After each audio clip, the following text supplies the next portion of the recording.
Hello, Latin 4. We are on to Caesar 540. If you recall correctly, Ambiorix went on his world tour, as it were, his Gaul tour, raising up everybody's lanterns and getting everybody on board with essentially rising up against all of Rome in Gaul, all pretty much carrying out the plan that he dished to Cotta and Sabinus. Now you see why he was okay dishing that plan out to Cotta and Sabinus, because he was going to kill them anyway. So here we are on 540. Okay, that's page 135 in your book. Get out your red pen. Let's see. Immediately, letters are sent to Caesar by Cicero, offering large rewards, or once large rewards were offered, if they had delivered the letters. If they being the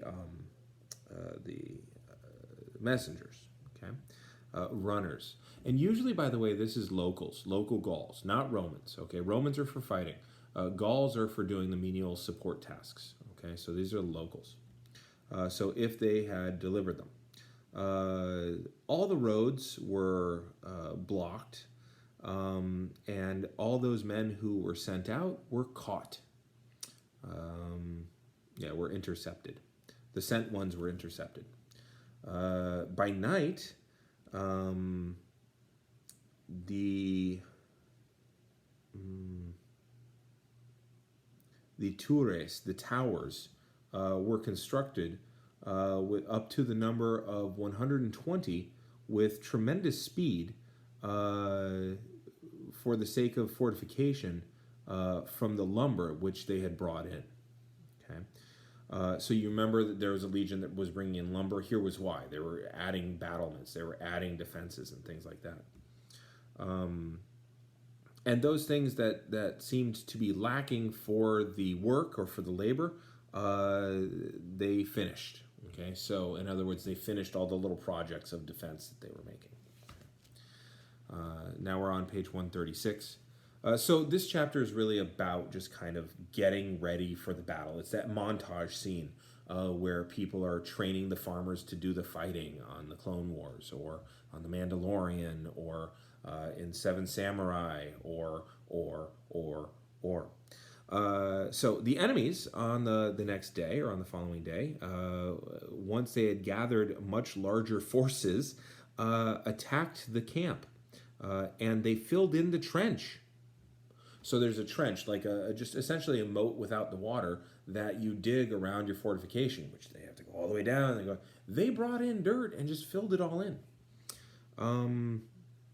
And using the same strategy as they had on the previous day, they being our men, the enemy, were resisted by our men, or in other words, our men beat back the attack.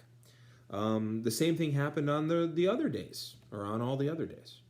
No part of nighttime was left out for work. No relief was given to the sick, nor to the wounded was there any opportunity for rest granted. Okay? So in other words, every man fights. Every man digs in every night, and we rebuild it again.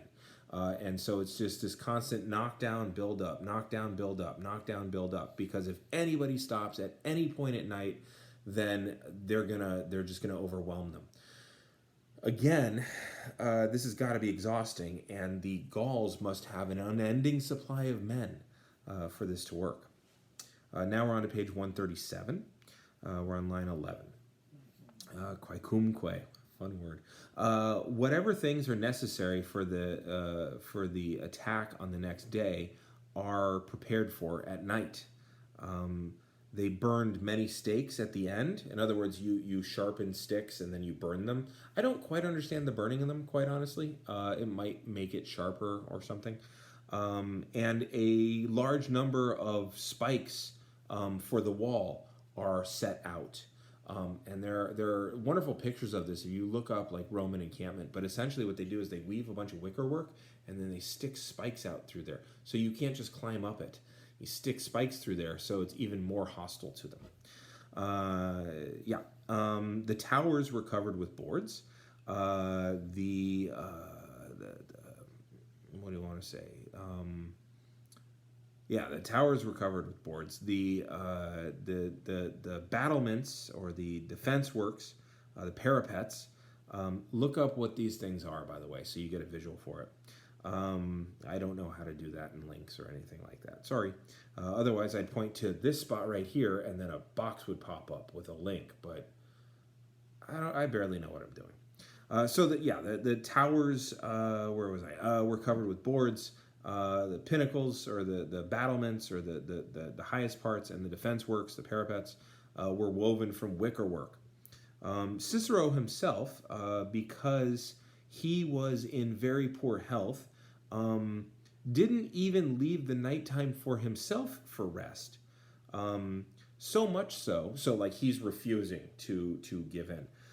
So much so that the soldiers and all of those who were running around forced him to take a rest. Or he was forced by those things, because those are actually ablatives. He was forced by all the soldiers standing around or assembled and their voices to take a rest, right? So he's working. They're like, boss, we need you to calm down. He's like, no, we got to get this done. They said, we're not working until you stop. So he had to take a rest. Look how dedicated these people are to him. And then compare this specifically, their willingness to work round the clock every day for all this stuff, and their willingness to like force their boss to take a rest. Compare that to the wailing and the weeping under the guys that were under Sabinus and Cotta when they had to take off and they were deciding what to keep. There's a very clear contrast here. And that is the end of 540. I'm going to hold that recommendation until later, because 541, you're going to see some badassery on Cicero's part. But keep in mind, this is Cicero's brother, right? This is the brother of the famous orator, the one that Caesar later on is like trying to get on his side the whole time. But that's 540. As you can see, it's the preparation chapter for the big battle. But it's not necessarily a big battle, but a big siege. And it's a pretty scary time. So there you go. I'm going to push the button.